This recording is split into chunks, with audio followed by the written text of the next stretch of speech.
Microsoft Research was heavily involved in the creation of Microsoft Connect. The Xbox Connect product is on the one hand, it is a way to interact with a game, right? Interact with a game console.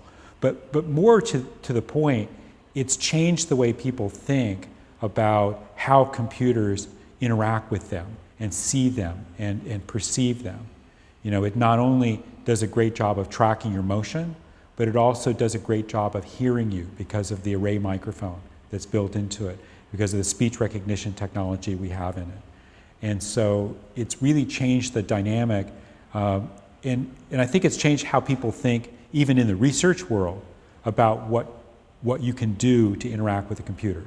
So I've seen a huge number of universities using Xbox Connect as a way of experimenting with new kinds of user interface paradigms and thinking about ways in which computers can perceive the world around them when they really couldn't before. I mean, in some sense, in the very old days with computers, they were kind of deaf, dumb, and blind.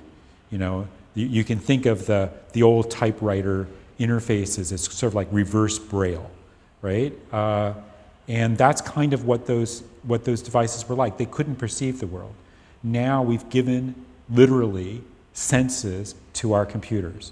They can see, they can hear, they have a sense of motion through accelerometers. They know where they are through GPS. They can feel by having touch interfaces. And that's really changed the dynamic between the computer and the person.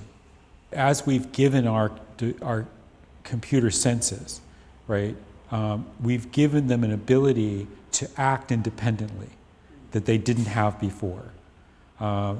If you think about it, if all the information you're getting is from somebody typing on a keyboard, you don't, as a computer, it's hard to write a program for that computer that can decide what it's supposed to be doing. It just does what it's told, right? You type in something for it to do, and it does it. Or you click on a mouse, and it does it. By giving our computer senses, now they can make decisions on their own. They can say, oh, is there anybody in the room, right? So Xbox actually knows, is there anybody in the room?